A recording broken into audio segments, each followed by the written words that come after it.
Hello everyone, welcome back to the second half of my Astor cushion cover. Now I've taken a pile of pre-cut yellow and orange flowers that I'm going to attach to this in a minute. You'll recall we did the foil and the bobbin work with the dazzle thread. So I've worked with a lot of purple and blues. Now the complementary colour for purple is yellow. They're on the opposite side of the colour wheel. So I'm going to put the yellows in here and I'm going to finish it up with some purple. I've just laid those in place to see how they look and whether or not I want to do anything more with that, and that's pretty much all of that I'm going to do. But in the meantime I'm going to take a stencil and some Lumiere paint and just add some purple butterflies to the background.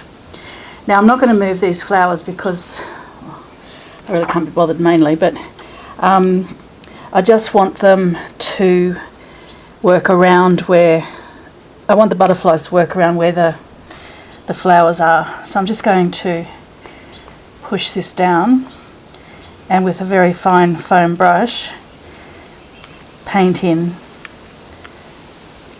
a little flock of butterflies.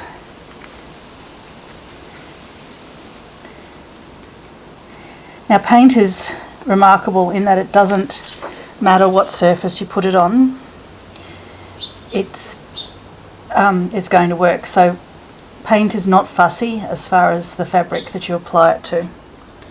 So you can see a few little butterflies there, not very well, but I'll show you close up in a minute.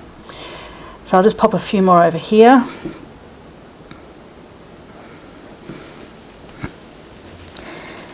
So when I'm painting on a surface like the felt, on the one hand it's got a really lovely smooth surface, so I can have the paint sit very smoothly. A lot of felts have a much coarser finish, so wherever you've got a coarse finish you're going to get a coarse transfer of the paint. There's nothing you can do about that. It's just the way it is because of the feel of the surface. The smoother your surface, the more smooth your paint will go on and the more even the paint will look. Now having said that, the felt is also very absorbent, so it tends to suck a lot more paint up, so you get a different finish than if you work on cotton, and in a second I'm going to show you what I mean by that. I'll just finish this little section of butterflies. Yeah, it's starting to look really good. Put a couple more up here. So I'm just filling in the gaps with the purple. I just want it to be background colour. I want it to look like the butterflies are flying off into the distance in the dark, or as they're into the sunset, more or less. Whoops.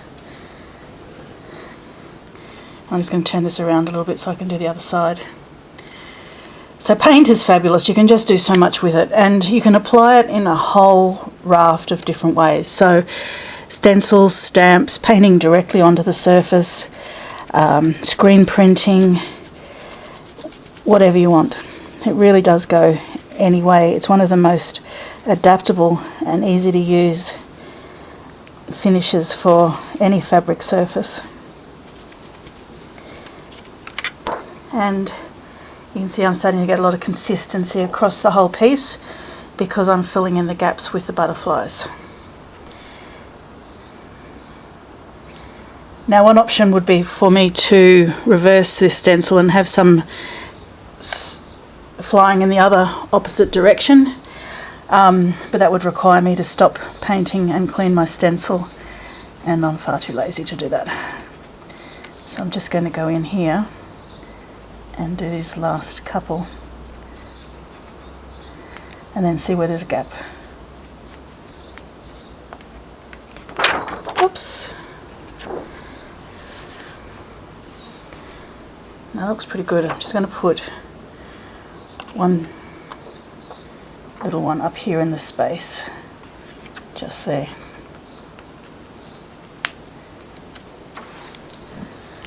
There we go. So that's the paint. So Lumiere paint is a metallic finish, but on the felt it still looks quite matte, and that's because the paint absorbs a lot of the felt absorbs a lot of the paint. Now, let me just show you the different finishes. So here I have painted butterflies on my felt, and then here I have painted butterflies, exact same paint, exact same stencil on a cotton.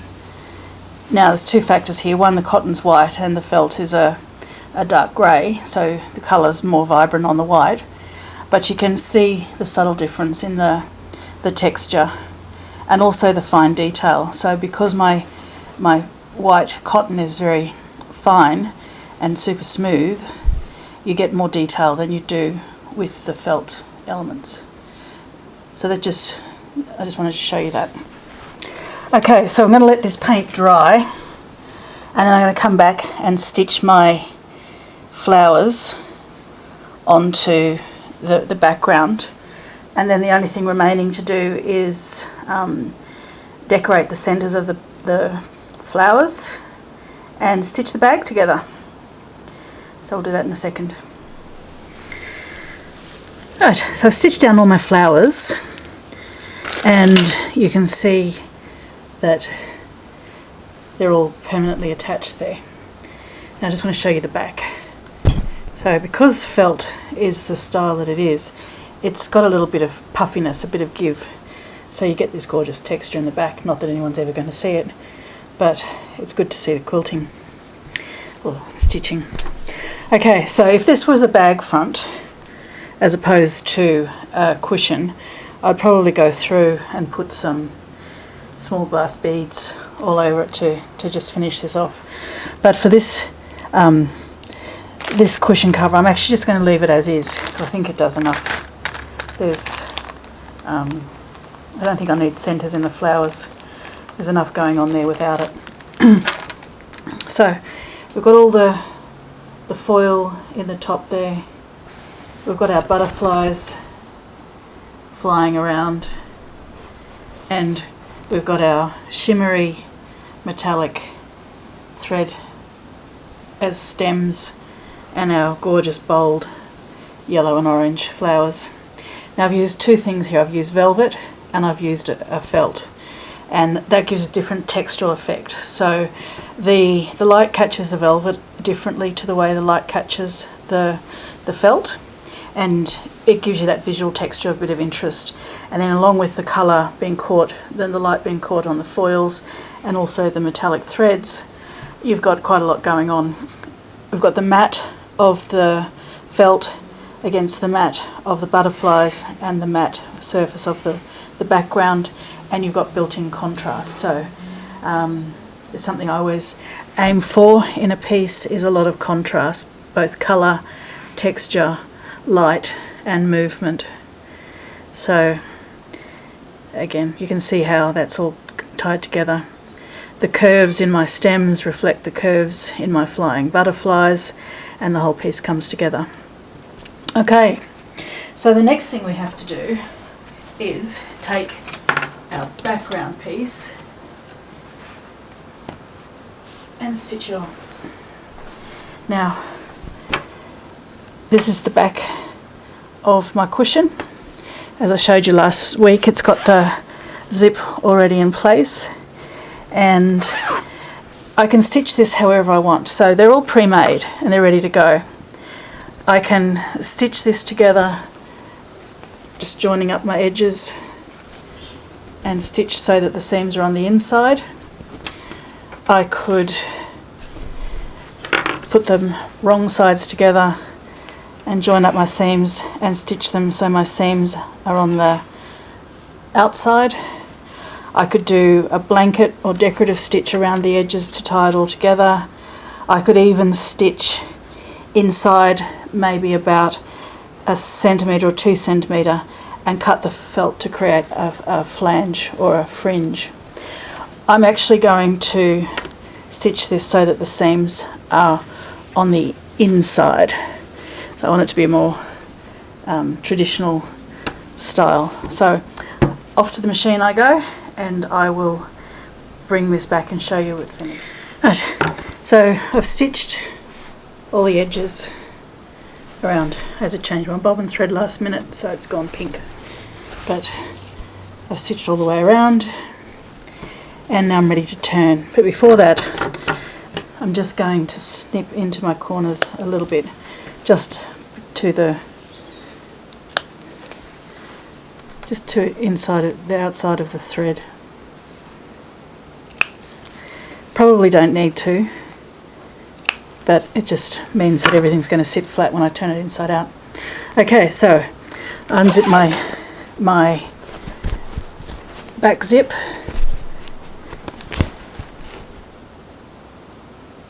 and turn it around.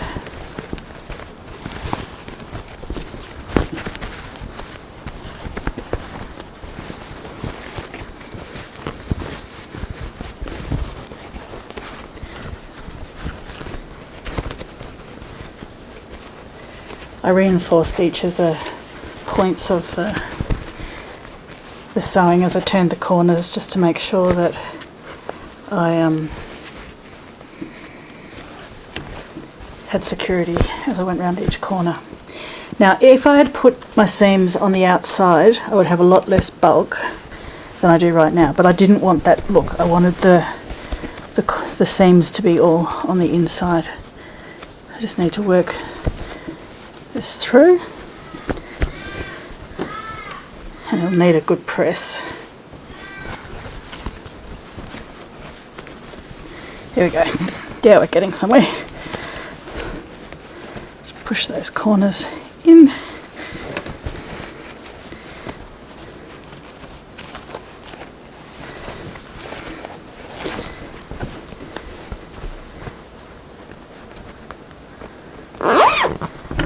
Zip it up, and there we have it. A cushion cover ready for a cushion to go in.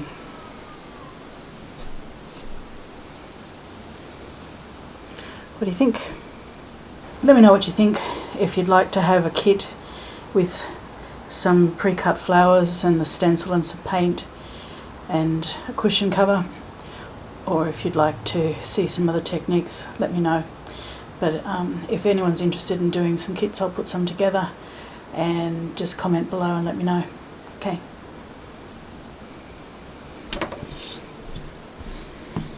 I may still go through and do centres in here, I'm not quite sure.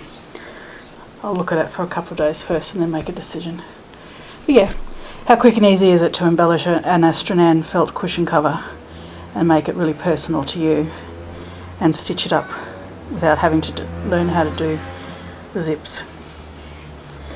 Right, I'll see you next week.